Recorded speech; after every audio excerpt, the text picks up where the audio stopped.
Vel'Koz, the Eye of the Void.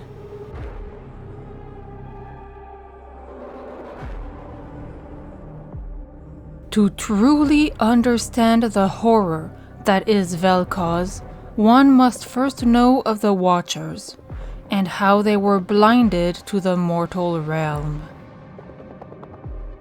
Beyond the material plane, outside and somehow below it, lies the unknowable abyss. It is the realm of the void, where no mortal or immortal creature may ever walk. It is not necessary to know how such a place ever came to be, nor why, only that it did. The void is eternal. The void consumes all.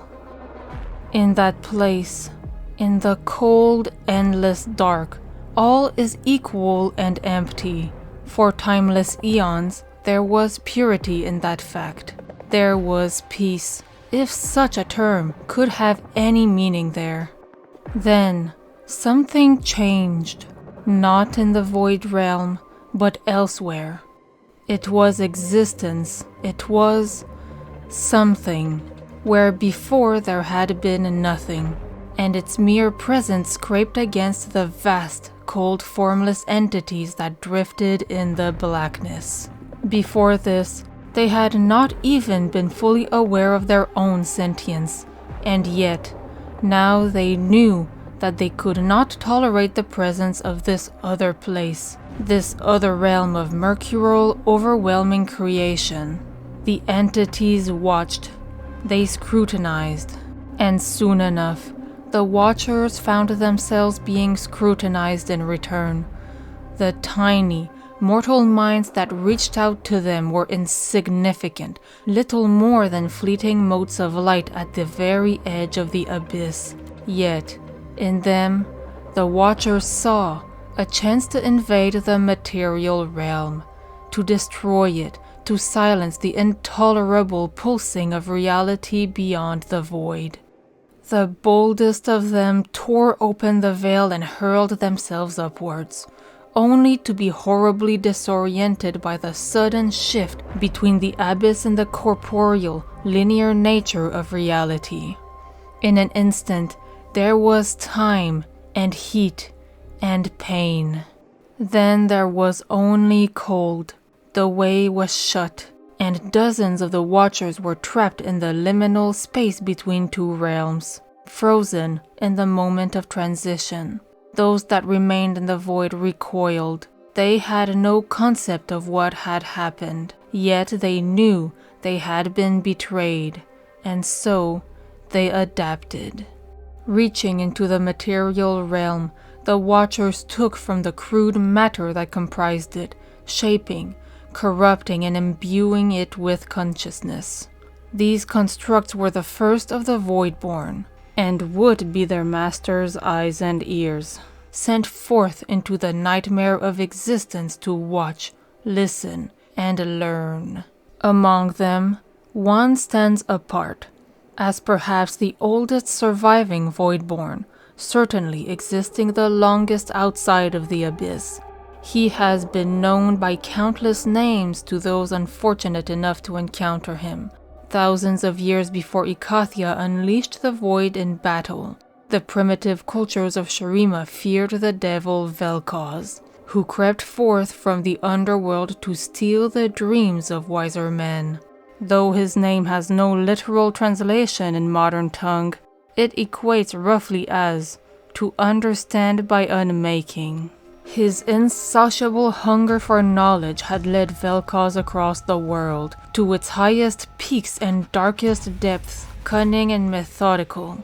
He has quietly watched entire civilizations rise, stagnate and decay, spent centuries combing the ocean floor for its secrets, even scrying the movements of the stars in the heavens above him.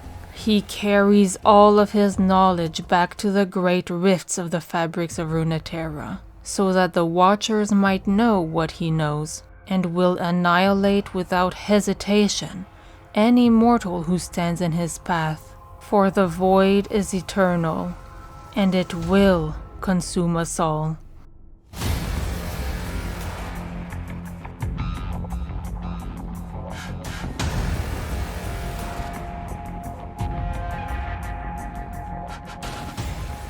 A Different Hunger by Ian St. Martin.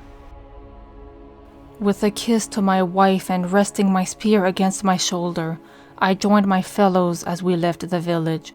The morning was new, dawn stretching through the thick forest of Tokagal as the 6 of us made our way to the watch point by a worn dirt path. We were traveling light, as our vigil would only last until the next moon before another band of spearmen took our place. Tokagal shared borders with Noxus, and its increasing belligerence of late had stirred the house lords to ensure that all of their spears were honed.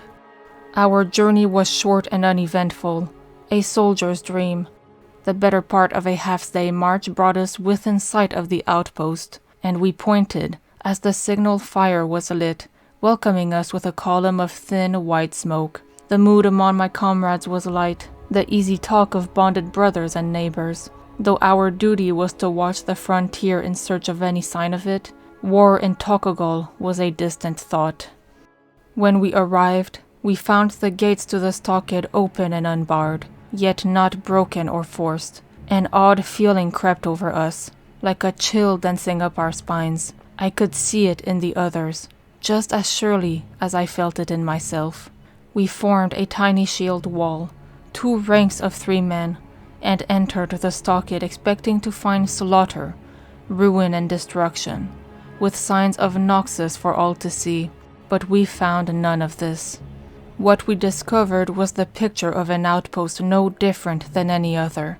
The fires had crackled down to embers beneath cooking pots that were still full, clothes hung drying, and the lanterns were still on their poles from the night before.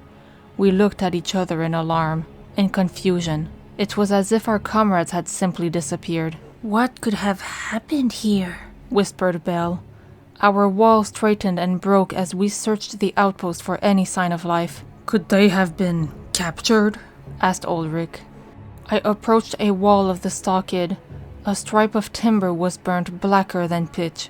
I reached toward it, and the barest touch of my fingertips sent it crumbling, revealing a crater of smooth wood underneath. The others found similar marks across the camp, though none of us could fathom how they had been made. A cry sent us all into a warrior's crouch. "Come, quick!" It was Afron. We ran to him, finding him standing over a body. "It's Harlan," he said, looking to us. "The tanner's boy." The young man was pale, lying fetal on the ground.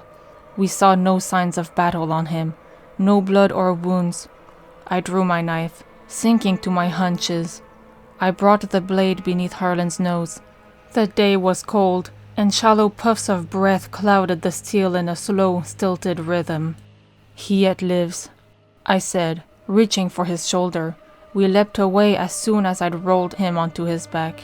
Harlan's eyes were open, yet there was nothing there. From what we could tell, he was conscious, but his right eye simply stared up at the sky, empty of light. That was not what we had recoiled from. "By the gods," Ulrich breathed. Afron spat to avert evil, and we joined him. Where Harlan's left eye had been, only a dark pit remained. I had seen enough battle in my time to know the telltales of a spear or blade, but no weapon I knew could have made such a wound. It was too clean, too precise for battle's disordered frenzy. No pain marked the boy's face from the horrific injury. "What could have done this to him?" Belle demanded. "Some beast? A plague?" We shrank from the body at the thought. "No," Sayre frowned, his hand straying on the satchel of herbs and poultices at his waist. "No sign of festering. This wasn't disease."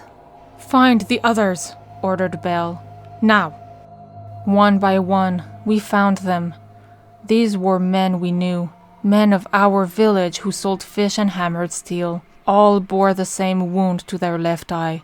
All reduced to the same catatonic state, they appeared almost serene, and all the more horrifying for it. Afron looked to Belle. "What do we do?"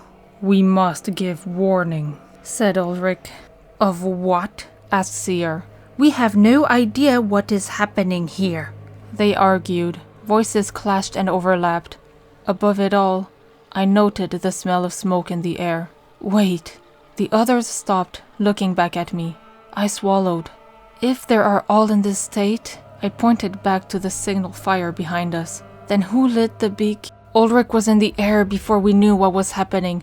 A blinding flash stole my sight, but I glimpsed a huge darkened shape against it. Oaths, prayers, and curses filled the air from my comrades' lips.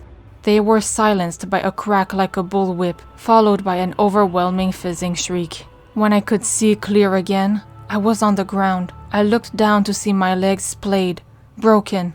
Other warriors, my brothers and friends, lay staring up at the sky above. I heard only one other voice, and turned. I could only watch as Afron, a young of barely 16, struggled beneath the monster. Bathed in harsh violet light, he writhed as one of its appendages sank into his skull through his eye. His scream stopped as he became a mere husk, like all the others. Then the monster turned its baleful gaze in my direction. In an instant, it was looming over me. I looked up into a single, swollen eye and sensed a hunger beyond imagining. A hunger, not of flesh, but something far deeper. My soul teetered on the edge of this abyss, its merciless hunger pulling. No, I am Hennis Kidarn, a warrior and a spear of Tokogol. I refused to give it the satisfaction of my cries, even as its tentacle knifed down through my eye. There was no pain. As I work, the analysis can inflict physical pain, should I desire it, but that is not critical here. I have learned much of pain and its uses. This one's information is precious, as all knowledge is. A settlement, interactions, castes. A particular female of the species and offsprings. This one resists my analysis of those, but it is a simple thing to overcome. With nothing more to consume, I travel here to disseminate what I have collected. The rift beneath me is a conduit for information to be passed into the true realm. The creatures that inhabit this world have designated our domain as the Void. Such curious poetry this entities weave. A curiosity that illustrates how far my task is from completion. A universe of knowledge surrounds me, of great power in distant lands, and I shall collect it all. I offer this information now and all of the rest to come. Accept, consume, learn.